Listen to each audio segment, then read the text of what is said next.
sikap hidup seseorang dibentuk oleh keyakinan yang dimilikinya. Sebagai muslim, keyakinan kita berpatri pada dua kalimat syahadat. Asyhadu an la ilaha illallah wa asyhadu anna Muhammadar Rasulullah. Kalimat ini membentuk perilaku kehidupan. Itulah ikrar yang kita ucapkan. Artinya, pada saat kita berkata asyhadu an la ilaha illallah, saya bersaksi tidak ada Tuhan selain Allah, kita sudah melaksanakan sebuah ikrar. Kalau saya yakin tidak ada Tuhan selain Allah, itu berarti saya tidak akan pernah takut kecuali hanya kepada Allah. Saya tidak akan pernah menggantungkan hidup kecuali hanya kepada Allah. Saya tidak akan melarikan persoalan kecuali hanya kepada Allah. Saya tidak akan minta tolong kecuali hanya kepada Allah. Saya tidak akan minta rezeki kecuali hanya kepada Allah. Berurat dan berakar itu di dalam hati, membentuk kepribadian dan mewarnai seluruh langkah kehidupan kita. Di zaman kita fasih betul mengucap dua kalimat syahadat. Tahlil pun lancar. Tetapi konsekuensi dari kalimat itu sering kita abaikan. Apalagi kita sedang berhadapan dengan zaman yang serba sulit seperti sekarang ini. Ekonomi yang belum pulih, lapangan kerja susah, pengangguran banyak, biaya hidup tinggi. Orang mudah mengalami proses pergeseran nilai. Sholatnya masih menghadap Allah, tapi kepengen dagangan laris menghadap dukun. Dicampurlah itu, iyyaka na'budu wa dukun nasta'in. Ini kan sudah gaya hidup yang sinkrit. Nah, puasa melahirkan keikhlasan.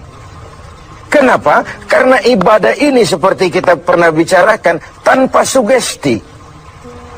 Mungkin kalau kita sholat masih berharap dilihat orang. Kita membayar zakat, kita bersedekah masih berharap dilihat orang. Tapi dengan puasa, hanya kita dan Allah saja.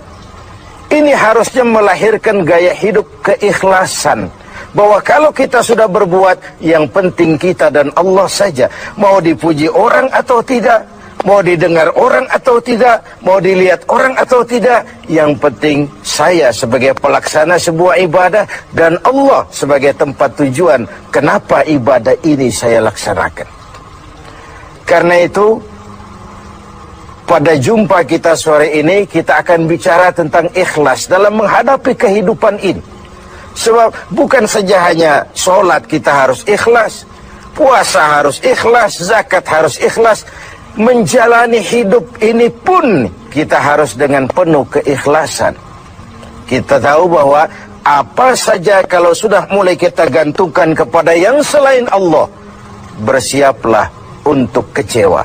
Apa saja kalau sudah mulai kita gantungkan kepada yang selain Allah, bersiaplah untuk kecewa.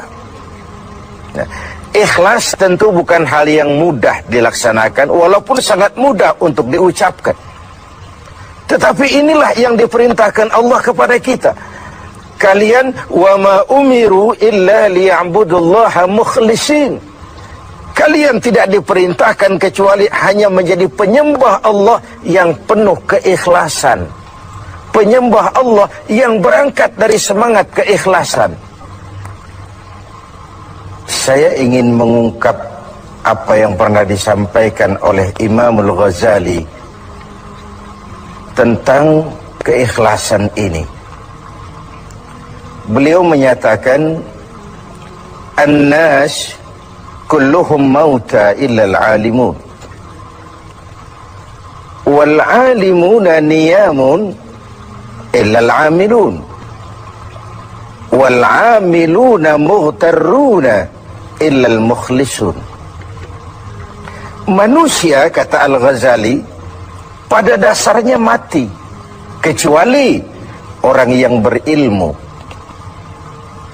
Orang yang berilmu walaupun dia hidup, tidur, kecuali yang mengamalkan ilmunya. Dan orang yang mengamalkan ilmunya, banyak yang tertipu, kecuali yang ikhlas di dalam mengamalkannya. Begitulah dalam kehidupan ini, manusia pada dasarnya mati, kecuali orang yang berilmu. Tidak banyak yang bisa dilakukan tanpa ilmu. Ilmulah yang membuat manusia itu hidup, bergerak, berbuat, berkembang, tumbuh menjadi lebih maju. Ilmu, dalam sebuah ungkapan lama, membuat hidup jadi mudah. Seni membuat hidup jadi indah. Dan agama membuat hidup jadi terarah. Dengan ilmu hidup jadi mudah. Apa yang hari ini terjadi di benua lain, hari ini juga kita tahu dari kamar kita. Dari kamar kita bahkan kita bisa ngobrol ke luar negeri. Itu kemudahan yang terjadi karena faktor ilmu. Dahulu tahun 50-an, orang kita kalau pergi haji ke Mekah 6 bulan. Kita sudah lupa dia baru pulang 6 bulan. Yang ada cuma kapal laut, sementara Mekah Madinah unta. Sekarang orang berhaji cukup 1 bulan. Kemajuan ilmu yang menciptakan Boeing memotong waktu 5 bulan. Ruang dan waktu sudah bukan masalah. Manusia mati kecuali yang berilmu. Orang yang berilmu, walaupun dia hidup, tidur, kecuali yang mengamalkan ilmunya itu. Nah, orang yang mengamalkan ilmunya, banyak yang tertipu. Merasa sudah banyak karyanya, sudah banyak ibadahnya, sudah banyak kebaikannya. Mereka banyak yang tertipu, illal mukhlisun, kecuali yang ikhlas di dalam mengamalkan ilmunya itu.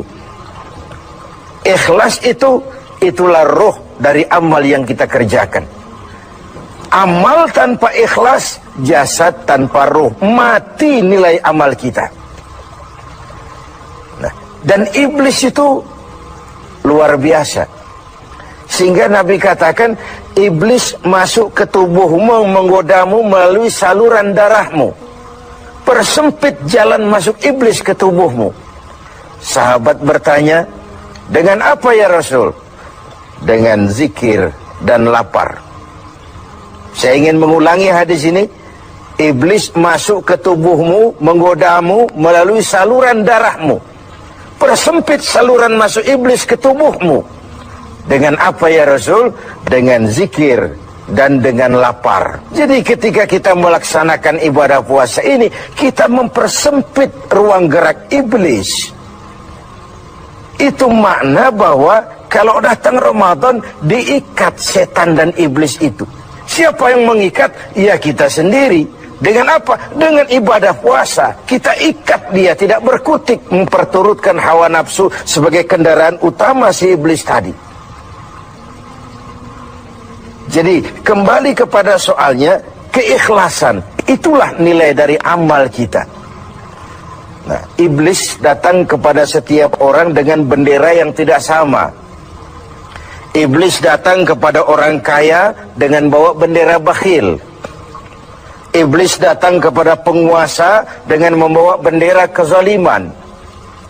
Iblis datang kepada para kiai dengan membawa bendera hasud, iri hati, dengki. Iblis datang kepada orang kaya dengan membawa bendera pelit, bin bakhil alias kikir. Strateginya berbeda, bergantung kepada yang didatanginya. Nah, kalau itu tidak terkena, ditanamkannya lah perasaan bangga. Ah, amalmu sudah banyak, kebaikanmu sudah banyak. Dihilangkanlah keikhlasan kita. Karena itu hadirin dan pemirsa, saya ingin menyampaikan sebuah potret tentang ikhlas ini. Dulu ada cerita, kiai punya santri 2 orang. Satu namanya si Ali, satu namanya si Umar. Satu hari si Ali pergi ke kebun, nyabut singkong. Singkong tercabut, Ali melihat, ah ini singkong bagus sekali. Kalau dihadiahkan kepada Pak Kiai, senang hati beliau. Ah, tabarukan, cari berkah. Berangkat ke rumah Kiai, bawa singkong. Sampai di rumah Kiai, Assalamualaikum Pak Kiai. Waalaikumsalam, Li. Ada apa? Dari kebun Pak Kiai, saya jabut singkong, bagus sekali, saya ingat sama Kiai. Doakan saya Kiai. Oh, bawa masuk ke dapur, Li. Ali masuk ke dapur taruh singkong. Kiai bilang sama istrinya, Bu, Ali ini jauh-jauh datang kemari, hadiahkan kita singkong ini. Pulang kita kasih apa dia? Kata istrinya, Kiai, Bang, ada seekor kambing di belakang, hadiah pengusaha tempori sama kita. Daripada di sini tidak ada yang merawat, kan lebih baik dikasihkan si Ali. Siapa tahu dia pelihara berkembang biak jadi banyak nantinya. Jadilah itu. Ali permisi mau pulang, kata Kiai, Li, saya hadiahkan kau seekor kambing. Peliharalah, mudah-mudahan membawa berkah. Terima kasih Pak Yai. Pulanglah Ali dengan kambing seekor ini. Di jalan pulang ketemu temannya si Umar. Dari mana kau, Li?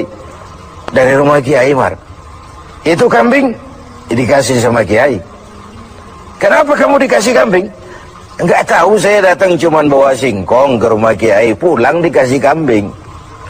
Si Umar nih otak dagangnya jalan. Kalau Ali saja bawa singkong dikasih kambing, bagaimana kalau saya bawa duren? Jadi mampirlah si Umar ke pasar beli duren 3 buah, dibawalah ke rumah Kiai. Kiai, Assalamualaikum. Ada apa, Mar? Duren, Kiai. Ikhlas, karena Allah, ikhlas. Kiai, silakan. Oh, bawa masuk ke dapur, Mar.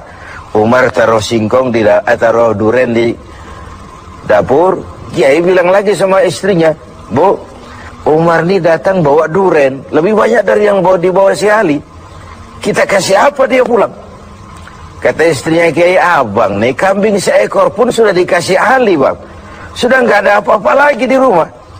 Gitu ya? Iya. Jadi macam mana? Kata istrinya Kiai, begini sajalah, Bang. Ali tadi kan datang bawa singkong. Lalu Umar nih daripada pulang tangan kosong, sudah singkong Ali saja kasihin si Umar. Begitu. Iyalah. Ya jadilah.